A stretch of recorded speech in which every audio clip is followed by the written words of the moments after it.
I really truly believe that God is doing something great in our church and doing something awesome with just some of the momentum and some of the things that we've had over the last few weeks, from this church barbecue that we had a couple weeks ago where almost everybody came out, and then this announcement for the building that we talked about and the vote for the building last week and all these things. And so I just really believe that God is starting to do something in our church and through our church. And I've always believed that from the very beginning, or we would have never planted CityPlace Church in the first place, is that God has something special for us. And one of the things that I've noticed over the last couple weeks is for us, and I was telling Kim, and you can pray for my family, a couple of the kids are sick this week, and so I'm flying solo on the front row today. But I was telling Kim a couple weeks ago, I'm like, it takes something special. It takes a special group of people to help build something. Like, it's easy to walk into the doors of an established church that's been here for 4 years, 5 years, 10 years, 20 years, 30 years, and it's got a lot of stuff figured out and got some stuff, and they're big, and maybe they've got a couple hundred people, maybe they have a couple thousand people, whatever it looks like. Like, it's something to walk in and to go to church there. But it takes a special group of people to build something from the very beginning, to come to church with 35, 40, maybe 50 other people on a good week, and to try to help build things of what we're trying to do here. And I was telling Kim the other day, I'm like, I just love our church so much, just as small as it may be, or other people may look at it and go, man, why aren't you guys growing the way that other church plants have grown, or why isn't this, or why isn't that? And I don't look at it that way at all. I just want to tell you guys thank you for who you are, for the way that you serve, for the way that you give, for the things that you do. And I truly believe that God has something special for us, but I know it takes a special group of people to do what we are doing. And I just wanted to tell you guys thank you for that. And so over the next couple weeks, we're going to be talking about this series called Moving Forward. I believe that God is moving our church forward. He is moving us in a direction, and I cannot wait to see how things go. And I'm nervous and scared and excited all in the same thing, if that's possible, to feel all of those emotions. I feel those emotions as we're headed into what the next few months of our church look like. But what I want to do today is I want to talk to you about something we as a church have been telling you from the very beginning. For those of you that have been with us since day one, or whether you walked in the door just a couple weeks ago, you've heard us say that it's not about the place you're coming, but it's about the places that you're going. It's not about the place you are coming, but it's about the places that you are going. This is kind of this idea that we have, that it's not just about coming to church. That it's not just about walking through the doors and sitting in a chair and checking off a box to say, hey man, I went to church on Sunday. That for us, it's not about that. But it's about the places that you go. It's about the places that you find yourself week in and week out, whether that's work, whether that's the gym, the grocery store, Starbucks, Dunkin' Donuts, wherever you find yourself. It's about the places that you go. Are you inviting your friends to church? Are you sharing your story? If you are a believer in the room, if you are a follower of Jesus in the room, you have the greatest story. Because God did something special in your heart. He redeemed you, and we should share that story with everyone. And so it's not about the place we're coming, but about the places we're going. And it's this idea that I want to unpack for you today. And then next week we're going to look at some things. And then we're going to talk about our core values and stuff over the next few weeks. And just kind of give you guys a bigger picture of CityPlace and who we are and where we're going and what we're looking for. And so places are an interesting concept. That our places identify who we are. Our places identify where we go. Places identify where we spend our money. Places identify where we hang out with. Places identify our friends. Places identify where we belong. Places identify where we connect. Places identify where we grow. Places is this interesting. And so I ask you this question this morning: where's your place? Where is your place? For you, maybe it's home. Maybe for you, it's work. Maybe you spend more time at work than you spend anywhere else. That maybe for you, it's your favorite restaurant, or maybe it's a favorite hangout spot for you, or maybe it's at a friend's house. Whatever it is, we all have a place. The question this morning is, what is yours? Where is your place? And so as we look at this idea of that it's not about the place you come, as in church, but it's about the places that we're going. It's this novel idea sitting in a room a couple years ago as CityPlace was just this dream in my head with another pastor friend of mine, Jason Smith, down in Good Life Church, who was one of our sponsor churches for the first year of CityPlace's life. And we're sitting in his office down in Bradenton, Florida, and we're talking about our vision, and we're talking about who we are as a church, and we're giving people a place to belong and connect and grow, and what does that look like, and what does it mean to belong, and what does it mean to connect, and what does it mean to grow, and all these things. And we start talking through some stuff, and out in the course of that conversation comes that statement, that it's not about the place you're coming, but it's about the places that you're going. It was this novel idea about how each and every single one of you have the opportunity to change a neighborhood. How each and every one of you have the opportunity to maybe just change your neighbor's life right next door. How every single one of you have the opportunity to change the life of one person that you work with, one coworker. For our students, maybe one student that you go to school with, or our college students, one person on your college campus, that it was just this novel idea that we could change a neighborhood, we could change a school, we could change a generation, that you could change a life, all because you shared your story, and all because you shared your life, all because it's not about the place you're coming, but about the places that you're going. And so when we sat down and we began to work through what it looks like to plant CityPlace, many of you guys know the story, and so I'm not going to go into this long, detailed story today, but we're sitting trying to think, God is doing something in my heart. He's stirring something a couple years ago, trying to figure it out. I'm a youth pastor or the student pastor at Fuel Church in North Lakeland, and I'm trying to figure out what this means. And I go to the elders, and I go to the pastor at Fuel, who's one of my best friends, and I'm just like, bro, listen, God's doing something, and I don't know what it is, and I just feel this call to downtown Lakeland and this vicinity, and I just don't know. And so we start talking through some things, and we get to a spot to where we understand, and I get to a place where I realize that we're going to step out, we're going to plant CityPlace. This is what it's going to look like. This is what we're hoping to do. Fuel being a huge supporter of that, right? Gives me an opportunity to share our vision to the church. The pastor stands up. Like I said, he's one of my best friends, and says, hey, I hope 100 of you get up out of your seats and go with Kevin and Kim the first week that they leave this place. Like, it's not about Fuel, it's about the kingdom. And so we had about 25 people who got up and came with us that day.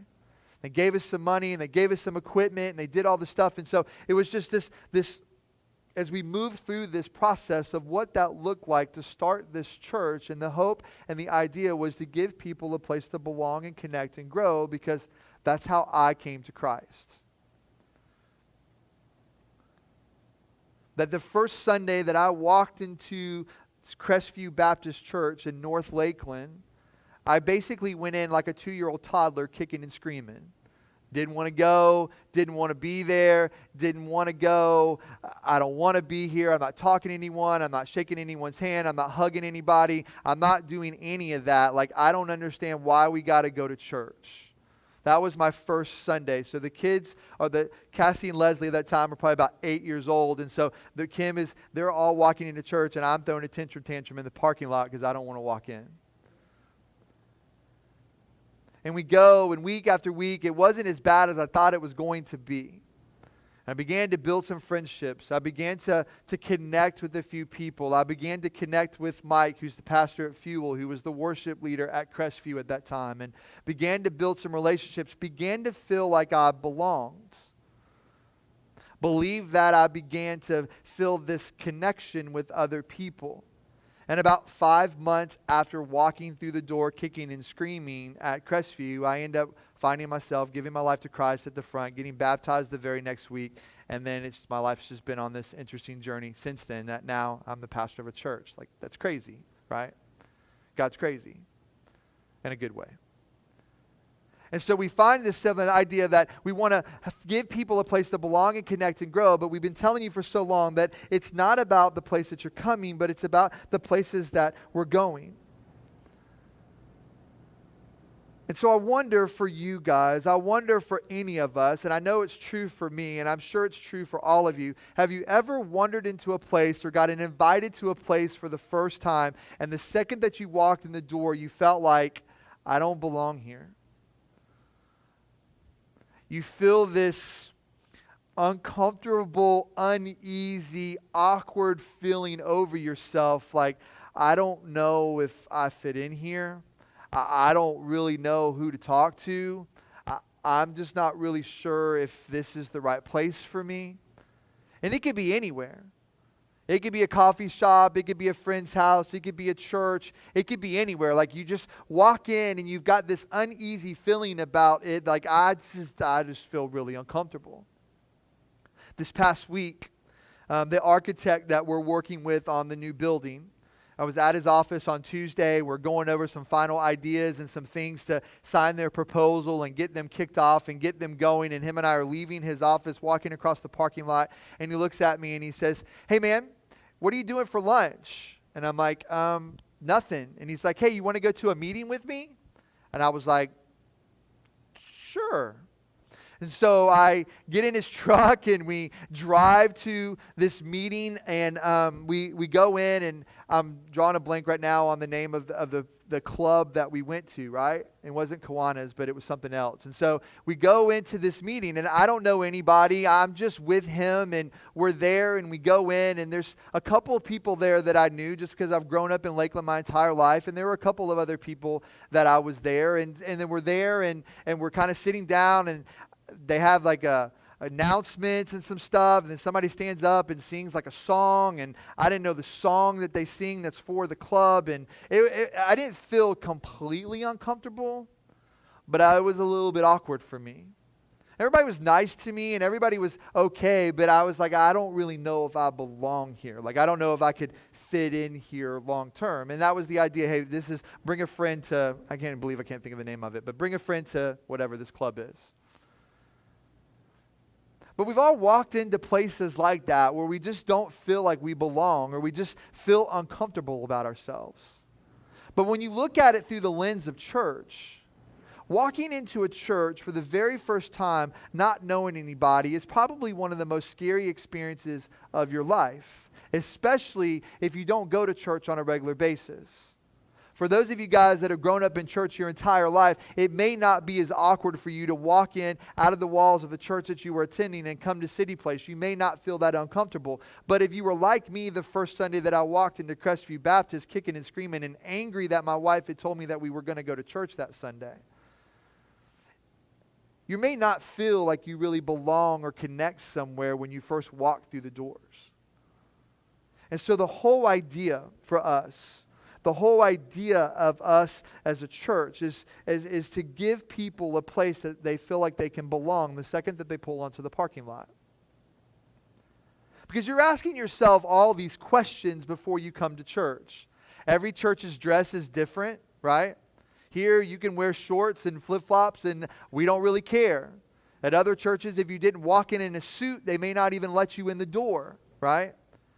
The fact that I stand up here every week and preach with my shirt untucked would be a sin in some churches, right? And so just this idea, right? What do I wear? Will anyone notice me if I walk in? I don't really know if I'll know anybody. I'm not really sure about things. Do I have to talk to anyone? Can I just slip in, sit in the back, and slip out after church? Is that possible? I mean, walking into church for the first time can be a very uncomfortable thing. And so I believe that if we can all give people a place to belong, that we created an environment as a church where people feel welcome the second that they step onto the property. Like, one of the things that would drive me crazy, regardless of whether we were 50 people or 500 people, is to see someone sitting down and no one talking to them. So for those of us that have been here a long time and we've been part of it, there should never be anyone sit down inside here and somebody not at least go up and say hi to them. If somebody is sitting by themselves and no one's talking to them, we've missed the boat. And so that we can give people a place to belong, that they can have a place to feel welcome. Because there's this idea for me that people have to, a lot of people will have to feel like that they belong before they will actually believe. That people will have to belong long before they believe. And maybe not everybody. Your story may be different. You may have walked into church for the very first Sunday and God did something amazing in your life, and boom, that Sunday you gave your life to Jesus and you've been following Jesus ever since, whether you were 5 or 15 or 25, right? But for most people's story, that's not it. There's all these stats. Billy Graham, if you know who Billy Graham is, and other guys have said that most churches, that 80% of the people sitting in the seats or in the pews don't even have a relationship with Jesus. A real true relationship with Jesus. So look around the room and think that 80% of this room isn't really where they need to be in their relationship with Jesus. And so we believe as a church is that a lot of times people have to feel like they belong long before they will believe. That they got to feel like this is a place that they can connect. That they got to feel like this is a place that they can belong to. And as they feel welcome and as they begin to connect and as they begin to serve and they begin to feel part of the CityPlace family, then it's easier, I think, for some people to then make a decision to follow Jesus. It's one of the reasons why we try to make it so easy for you to get connected and so easy for you to serve. I've been at other churches and on staff at other churches where you had to be a member before you could serve anywhere. Like before you could work the parking lot or greet someone or work in kids or work in the cafe or work anywhere. You had to be a member of that church before you could serve anywhere. That's not our stance. We want to make it as easy as we can for you to come and say, hey man, we believe in what you guys are doing. Can we help greet? Can we help here? Where do you need help? What can we help do? Can I come and help do setup on Fridays? Yes, you can, right? Whatever that looks like. We want to make it as easy as we can for you to connect. We want to make it as easy for you to belong, and we believe that once you belong and once you connect, then there will be growth, not only in your relationships with each other, but more importantly, your relationship with the Father. And so that's the idea behind who we are. And so in the story that we look at today, and the story that we're going to look at today is in John chapter 4, and you can go ahead and turn in your Bibles there. And it's a story of exactly this. Of Jesus giving someone a new place to belong long before she believed. But the idea is that, man, once she makes the decision to believe, then just something great happens. And so let's turn to John chapter 4, and I'm going to begin reading in verse 7. And it says, a woman from Samaria came to draw water. And Jesus said to her, give me a drink. For his disciples had gone away into the city to buy food. And the Samaritan woman said to him, how is it that you, a Jew, asked for a drink from me, a woman of Samaria? For Jews had no dealings with Samaritans. And Jesus answered her, if you knew the gift of God and who it is that is saying it to you, give me a drink, you would have asked him, and he would have given you living water. And the woman said to him, sir, you have nothing to draw water with, and the well is deep. Where do you get that living water? Are you greater than our father Jacob? He gave us the well and drank from it himself, as his sons and his livestock. Let's stop there for a moment. So in this story, Jesus realizes that the Pharisees, these religious leaders that were against him, that they are kind of raising some trouble for him.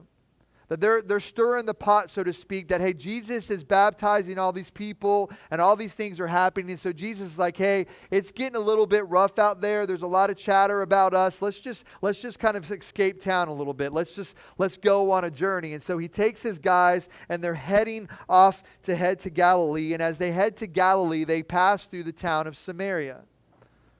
And I read it, and in my Bible, it's in parentheses just to kind of set some context to it. But in this story, they're in Samaria, which the Samaritans lived there. And the idea, and you may know and you may not know, that Jews and Samaritans did not like each other very much.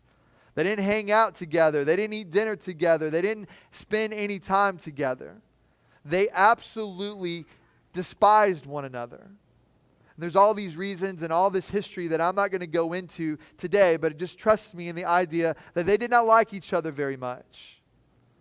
And so Jesus finds himself about noon. They get into Samaria. He sends his disciples out to go search for food and go to find some food for them. And he just sits down on the edge of the well about noon. My Bible says in the 6th hour, so at noon. He sits down on the well and he's waiting there. And all of a sudden this Samaritan woman walks up. And Jesus just begins to have a conversation with her. The only thing he says to her is, hey, give me a drink. And she's astonished, like she's taken back. Like you got to understand that. Like if I can make this story come alive for you today to help you understand what's going on. Like she's taken back a little bit that Jesus, a Jew man, would speak to her, a Samaritan woman. Like that did not happen in this day. And he says, hey, give me a drink.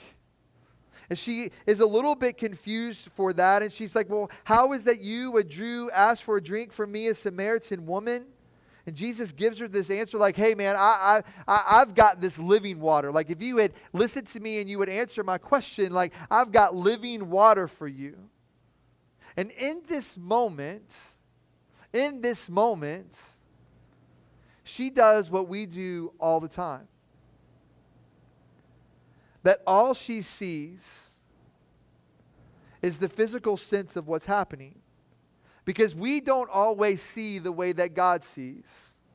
And we see in the physical sense, and all she sees is that Jesus is telling her that he has living water, but then she notices that he doesn't have a bucket or a solo cup or anything to send down into the well to get any water at all. He has no tools, no equipment, no nothing to get the water out of the well. That's the only thing she sees. And so often in our lives, it's the same way. That God tells us to do something and it doesn't make sense to us, and so we just disregard it. God's like, man, I got all this for you. I've got living water for you. I'm asking you to do this. I'm asking you to do that. But God, I don't have a bucket. I don't have a cup. I don't have anything to do. You can't ask me to do that. Like I could never step out and invite a friend to church because that would just be weird. What if it messed up my friendship? Like I could never just tell my fellow students at my middle school or at my high school or at my college that, man, I love Jesus, because they might think I'm weird or they may not want to talk to me. All the time God's asking us to do stuff, and the only thing we see is sometimes is the physical sense of it. God's asking us to do stuff and we just disregard it. That how often God has asked us to talk to someone, to pray with someone. And we are either too busy, too scared. And so we just push it away. Well, somebody else will do it. I'll catch them next time. Like I got to go. I got another stop to get to, another meeting to go to, homework to do. I got places to go. I don't really have the time to do what I need to do. But what I love so much about the story, as we begin to unpack it a little bit today, is that Jesus knew that this woman was going to be at the well. I mean, he is God and he knows all things. He knew that the woman was going to be at the well. He knew that she needed a new place to belong. He knew that she needed a new place to connect. And he knew that she needed something else to believe in. And so they're at the well, a place. They're in Sychar, the city that they're in, a place. So there's all these places that are identified in the beginning of the story. One of the things that I want you guys to remember from today is this idea that Jesus wants to offer her a better place. That Jesus wants to offer her a better place to belong and a better place to be, which is in his presence. Jesus wants to offer her something better than what she has.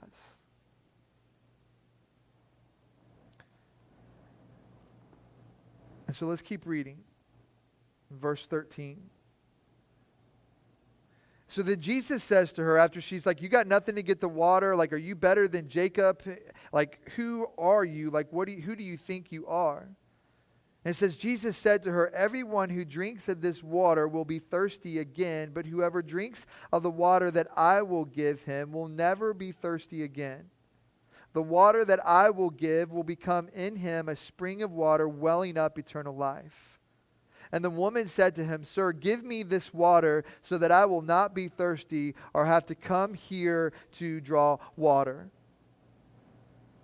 And so when Jesus begins to offer her what he has, when Jesus gives her a new place to belong, he's like, hey, listen, if you keep drinking of the water that is in the well, you are always going to be thirsty. But if you will drink the water that I have, you will never be thirsty again. Forever, you will never be thirsty again. And I love her response. Her response is immediate. Her response isn't like, all right, well, I'm going to pray about that. And I'm going to think about it. Give me a couple weeks to sort through my emotions and figure out how I feel exactly about that decision. And I mean, it sounds great, the water that you're offering, but I need some time to pray through that and think through that, if that would be okay with you. Like, she doesn't do that. Like, her response is immediate. Her response is, man, let me have that. Like, let me get that water. Because I don't ever have to drink ever again. Like, I don't have to come back to this well and carry this heavy bucket ever again. Like, I don't ever have to do any of that. Like, you just give me what you have. Like, her response is immediate. She wants what Jesus has to offer. She wants to belong to what Jesus is offering her. And then all of a sudden, as she can't resist what Jesus is offering, the story begins to take a turn like it often does. As we hear the story of Jesus and the things that he did, and in the midst of his ministry, the story always seems to turn just a little bit. And so she's all excited. She's like, give me the living water. Let me have exactly what you got. I need that. I want that. And then all of a sudden Jesus goes, well, hold up, time out. Let's address the sin that's going on in your life. And so for the next few verses, from verse 16 to 38, there's all this conversation between Jesus and the woman, and the disciples come back up on the scene. But Jesus just begins to, I'm just going to kind of paraphrase this. Go back, read it later this week for yourself. But verses 16 through 38, there's this idea that Jesus is like, well, hey, tell you what, go get your husband. And she's like, well, I don't have a husband. He's like, I know. You've had 5. And the guy that you're living with now isn't your husband. And so, like, busted, right? That would be an uncomfortable moment, right? You've had 5 husbands, and the guy that you're with now isn't your husband. And so let's just talk about the sin that's in your life. Let's talk about the things that are going on, because we need to address this sin problem, this issue that you have. And she just begins to have this whole conversation with him about where they're going to worship and how they worship, and Jews and Samaritans and all these things. And at the end of the conversation, Jesus begins to tell her that, listen, but the hour is coming, and it is here now, that the true worshipers will worship the Father in spirit and truth. The Father is seeking such people to worship him. God is spirit, and those who worship him must worship in spirit and truth. And it says that the woman says to him, well, I know that the Christ is coming. I know that the Christ is coming. And when he gets here, he's going to tell us all these things that he's going to give us the future. He's going to tell us what it all looks like. He's going to tell us how great life's going to be. Like, the Christ is going to be our Savior. And Jesus says, well, I'm him. And right in this moment, like, think about this like a movie playing out. Like, there's this big dramatic moment that Jesus reveals who he is to this woman. He's given her a place to belong. He's beginning to connect with her. They're beginning to have some real honest conversation about the junk that's going on in her life. And right at this moment that he reveals, dun, dun, dun, dun, I am him, the disciples roll back up on the scene. And then it gets weird, because they see Jesus talking to a woman, a Samaritan woman, at the well, and they're asking themselves, like, what is Jesus doing? Why is he talking to this woman? Why is he, like, but nobody has the courage to ask Jesus, like, what are you doing? Which I don't know that I would either, because he's Jesus. And so they're just like, what they're thinking to themselves, they're probably whispering, like, what's he doing? Who's he talking to? Right? Like we do behind people's back all the time. And so he's talking all this stuff, and they're asking all these questions. And in that moment, right as the disciples are walking back up, it says that the woman leaves her jar and she runs back into town to tell the people in her city all about what Jesus has done. And so they've been in a place in the city of Sychar, they've been at a place in the well, and now all of a sudden her life is changed and her life is different, and now she's running back into the city that she lives so that she can tell everyone in the city how awesome Jesus is. That is exactly what we are supposed to do. That is exactly what our motto and our mission as just a follower of Jesus should be. But we just keep our religion, we keep our faith, we keep our beliefs so much, often many of us, to ourselves. Some of you guys are the people that you're just out and about and you're telling everybody about Jesus and you're inviting them to church or you're leading people to Christ and you're doing that. And if you're doing that, that's awesome. But most of us don't do that. If we had to leave here today and walk out to downtown Lakeland and walk up to one complete stranger and share our faith with them, some of you guys would be like, let's go. And some of you guys would rather dig your eye out with a spoon, right? Like some of you guys would just be scared by that whole idea. But when we talk about it's not the place you're coming, but the places you're going, that's what we're talking about. Like the way that churches grow is what we do, our part, John and worship and me and the word and video and all the things that we do to put a great service together is a huge part of it. But the best way for churches to grow is for friends to say, man, you got to come. Like you got to come check out my church. Like it's awesome. And so Jesus has given this woman a place to belong. They've began to connect. The disciples roll up on the scene. They're a little bit confused. They start asking Jesus some questions. Hey, are you hungry? We got some food. Jesus is like, no, I'm good. Right? In the meantime, this woman has run back into the city to tell everyone that she knows about Jesus. But in this conversation with Jesus and the disciples, he tells them, man, lift your eyes up and look at the fields because the fields are ripe for harvest. All the places we planted seed, all the towns that we've been in, all the sermons that we've preached, all the things that we've done, all the miracles that we've done, all the things that we've done, like those things have planted seeds for people to make a decision to follow me. Like lift your heads up, quit looking at the ground and looking at the fact that I'm talking to a Samaritan woman at a well, and look out and realize and notice that the fields are ripe for harvest. I would tell us the same thing, including myself. Lift our heads up. Lift our eyes up. The fields are ready for harvest. If you sit in here this morning and you are a believer in Jesus, there are a lot of people in this city that don't have a relationship with Jesus. The first 6 months of CityPlace, the only thing we talked about was there's 200,000 people in the city of Lakeland who don't have a relationship with Jesus. And I don't know if we're going to reach all 200,000, but we're going to do our part. That's part of what we talked about. But we haven't talked about it much lately, and that's my fault.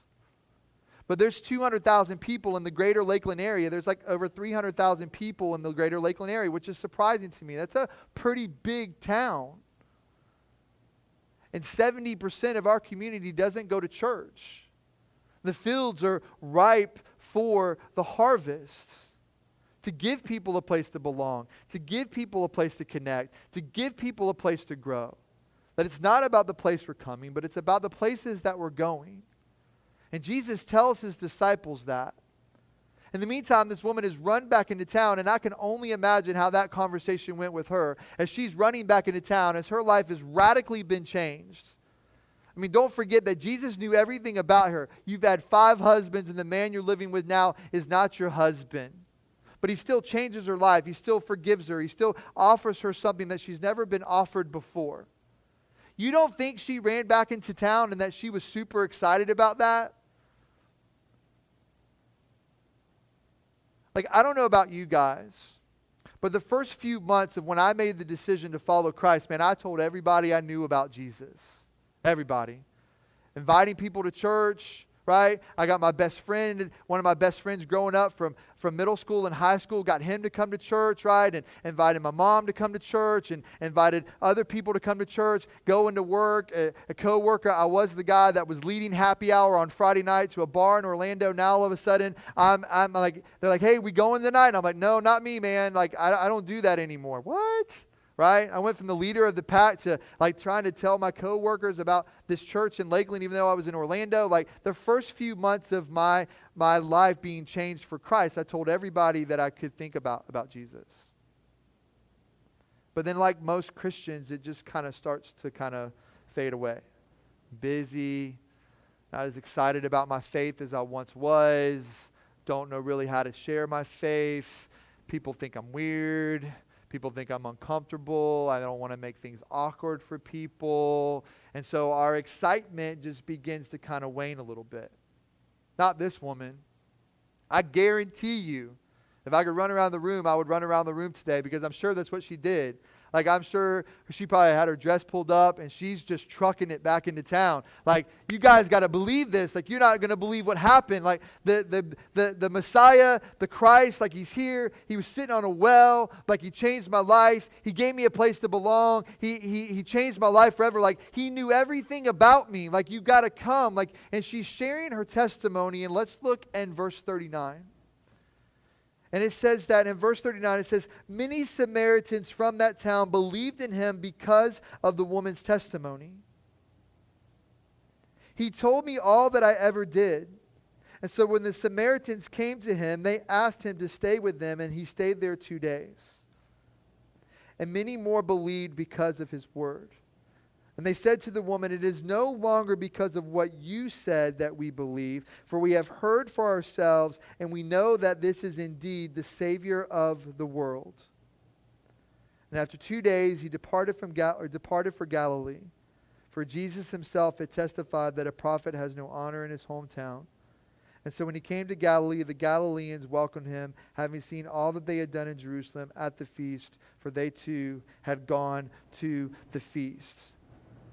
So this woman runs back into town, into the places that she hangs out. Into the places that this is the city that she lives in. She runs back into town and she begins to tell everybody about how awesome Jesus is and about how Jesus has transformed her life and about everything that he's done for her. And it says that many Samaritans believed because of the woman's testimony. And she's like, you got to come. Like, you got to go with me to the well. Like, you got to go. She wants to take her friends to church, basically. And so she runs back into town. She tells everybody how awesome Jesus is. And then she brings them to church, basically, at the well. And Jesus is teaching and talking and listening. And then eventually the people say, man, it's not because of your testimony, this woman, but it's because we have heard and we have believed ourselves. Like our hearts are transformed because we have believed. My story that I have shared numerous times, kicking and screaming, finding myself in Crestview Baptist Church 13, 14 years ago, whatever it was now. Because 2 8-year-old girls got invited to church by a friend in their 3rd grade class. And come home from school and say, Mommy, Daddy, can we go to church on Sunday? Because our friend is invited us to this fall festival thing. There are going to be bouncy houses and cotton candy. Can we go on Saturday? And then can we go to that church on Sunday? And I'm like, I ain't going to any of it. Kim's like, it's bouncy houses and cotton candy, bro. Like, settle down. And I go to the fall festival angry that I'm even on the property of a church. And we're walking around and I'm like, I guess this isn't too bad. Because if Crestview does an amazing fall festival every year. It's the biggest outreach event that they do as a church. They're a great church. And Kim looks at me and goes, this isn't that bad. Why don't we come tomorrow? You can go tomorrow. I'm not going. I found myself the next day on my way to church kicking and screaming because Kim won like usual, right? But here's the idea. I got there because 2 8-year-old girls got an invitation from another 8-year-old girl. 13 years later, I'm pastoring my own church. Like God can do something amazing in people's lives if we will just give them the invitation. Because if Carrie Hopkins had never invited Cassie and Leslie to church, who knows?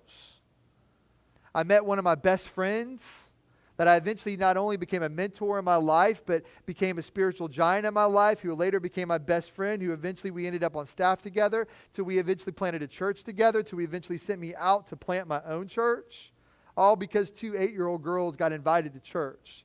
If you don't think for 1 second that your invitation to church for a friend can't transform their life, read this story again this week. Because the people had a transformation. They looked at her and said, woman, it's no longer because of what you said. It's no longer because of you saying, come with me to the well. It's because we've heard and we've listened. Their lives were changed forever. Because this woman had a place that she wanted to belong to. Their lives were changed because the woman knew that it wasn't about what happened to her at the well.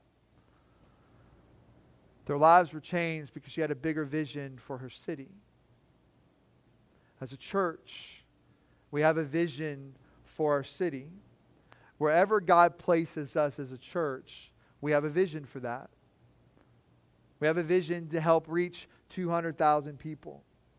For 6 months of the life of our church, we were downtown, in the heart of downtown, meeting at Trinity Presbyterian Church on Sunday nights, a Baptist church and a Presbyterian church. How awesome is that, right? And we're there for 6 months. God opens up the door here, and we've been here 15 months, fully 100% invested into North Lakeland Elementary School and invested into the surrounding community. Now, God's opened up the door for us to move 5 miles from here, but within 2 miles of downtown, which is cool because my original vision was to be within 2 miles of downtown. The parking lot of the church that we're going to eventually move to Munn Park, if you don't know, which is in the center of downtown, is exactly 2 miles. How cool is that? So eventually we're going to move there. We're going to love on that community. We're going to love on that area. We're going to do what God's given us, that this is the mission and the vision in the area that God is calling us to reach. Puts us a half a mile down the road from Southeastern University, who we already have great ties with, because in about 3 weeks, we'll have about 20 college students in this place. And John is very excited because most of them are on the worship team, right? And so here's the idea, that it's not about the place we're coming, but it's about the places that we're going. And so I ask you this morning for yourself,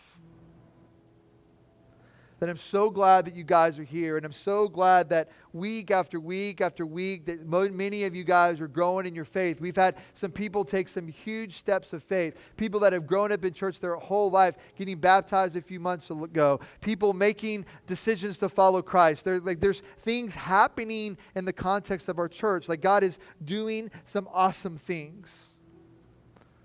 But let's be like this woman in the story. That our faith isn't for Sundays. Like when we walk in here on Sunday, we should just be celebrating all that God's doing. About buildings and life change and connect groups and how we were able to help this person or help that person. And whatever God's doing and whatever God is stirring, like we should come in here on Sunday and just celebrate and prepare ourselves to go out the week from Monday through Saturday. It's not about the place we're coming, but it's about the places that we're going. Our faith is for our workplace. Our faith is for our school campus. Our faith is for the places that we go. So often, we fall into this trap, I believe, that we believe that our gifts and all that we have and our faith is just for us at church. But we got to realize that the gifts that you have, the story that God has given you, isn't for this place, but it's for the other places that we go. Can we use your gifts here? Absolutely. If you've got gifts and strengths and things that we can do, then obviously we need help in a lot of areas. We can use that here. But I'd be more excited about you telling me, hey man, I was at work the other day and I was talking to my coworker, and through the course of conversation, I led him to Christ and I invited him to church and they're coming to church on Sunday. Like I'm more excited about that than knowing that you can play the guitar or that you want to high five a few people out front, right? We need that. We need guitar players, and we need people out front, and we need people in Kid City, and we need other things. But I would be more excited in the stories about the places that you're going than the story of the place that we're at this morning. And so this morning, my prayer and my challenge for you guys is that as we go out, that we would live our faith out in a way that we can give people a place to belong and to connect and to grow within our relationships with each other. Because here's what I know. If you will surround yourself with some other good, godly people, then you should grow. You should. If you all have your eyes on Jesus, not on each other or not on other things, but if you surround yourself with a group of people that all have their eyes on Jesus, then you should be growing. If you're not, then you might want to check the people that you're hanging out with. And I think it's great for us to hang out with people that don't have a relationship with Christ, because that's how we evangelize and that's how we lead people. But we also surround ourselves with some people that challenge us in our faith and help us grow. That's why we have connect groups here at the church, so we can have that opportunity for that. And so let's live our faith out in a way where we can give people a place to belong and connect and grow in the same way that Jesus gave the woman at the well.